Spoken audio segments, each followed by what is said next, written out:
Alright, now Samsung just dropped the Galaxy Watch 9, and if you just look at it, you might be thinking, wait, didn't they just release the Watch 8? Honestly, I don't blame you. At first glance, the Galaxy Watch 9 looks practically identical to last year's model. But as we know here on the channel, you can never judge a piece of tech just by its cover. There is a massive game-changing upgrade hidden inside this new watch that Samsung has been keeping under wraps, and it might just be the exact reason you need to upgrade. So Galaxy Watch 9 versus Galaxy Watch 8. What's actually new, and more importantly, which one deserves your hard-earned money? Let's break it down. Let's start with the design, and I'll keep it real with you. If you put the Watch 9 and the Watch 8 side by side, you are going to play a very tough game of spot the difference.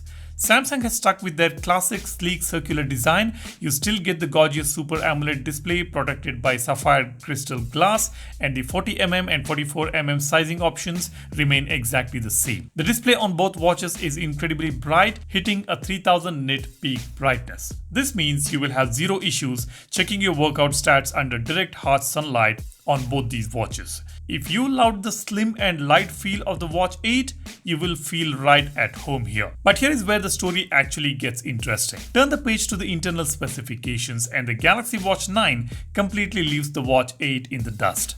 For the longest time, Samsung relied on their own Exynos chips for their wearables. The Watch 8 used the Exynos W1000, which was good, but this year Samsung finally made the jump we have all been waiting for. The Galaxy Watch 9 is powered by the brand new Qualcomm Snapdragon Wear Elite chip. This is a massive shift. The performance jump is expected to be staggering. Everything from swiping through your tiles to opening applications is noticeably faster.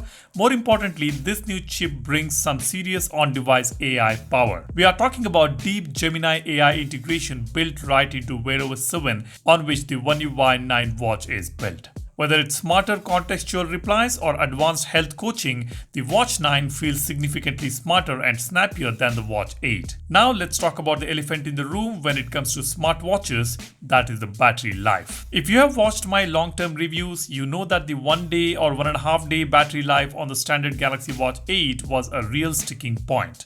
Well, Samsung listened. The battery capacities on the Watch 9 have been bumped up slightly, but the real magic isn't just the physical battery size, it is the incredible efficiency of that new Snapdragon chip. Because the processor is well optimized, the battery drain is expected to be managed much better. I don't have these watches yet in the studio, but I will be getting them soon, and I will test them out. I will test the battery performance and let you know, guys, whether the latest Watch 9 really lasts longer than the Galaxy Watch 8 or not. What I feel is at least the anxiety of needing to charge it every single evening is vastly reduced compared to the Watch 8, but time will tell. Once I have the watch in my hands, I will let you know exactly how is the performance. On the health and fitness front, Samsung continues to refine an already excellent suite of tools. The Watch 8 introduced the upgraded bioactive sensor, and the Watch 9 builds directly on that foundation. You still get your ECG, blood pressure monitoring, and body composition analysis, but the Watch 9 brings more reliable sleep apnea detection,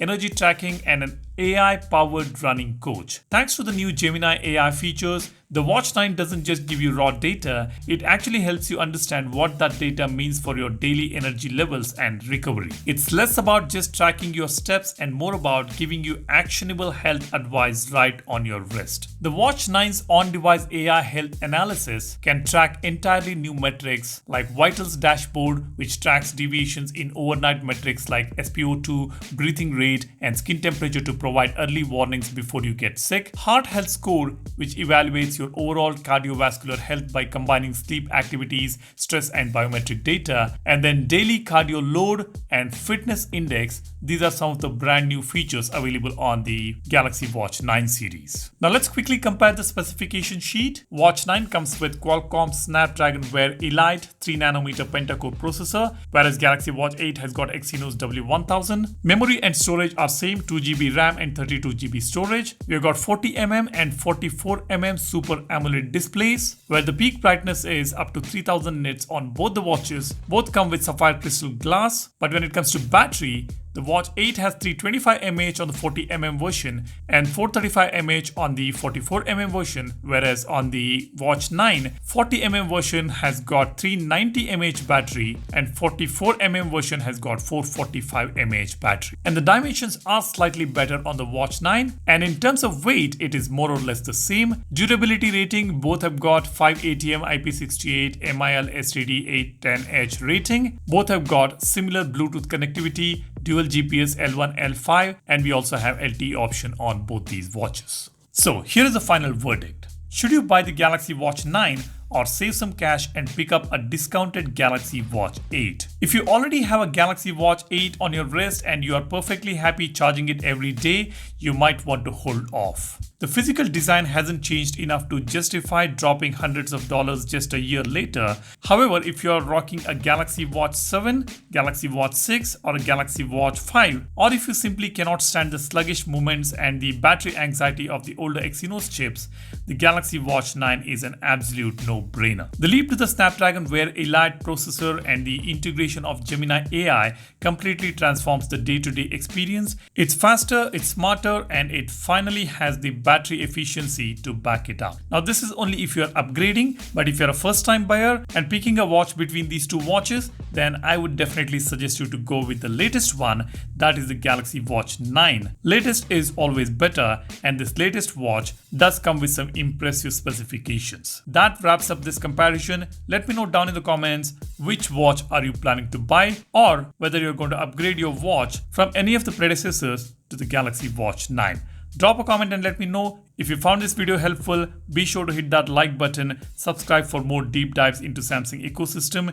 I will catch you in the next one soon. Cheers, bye-bye.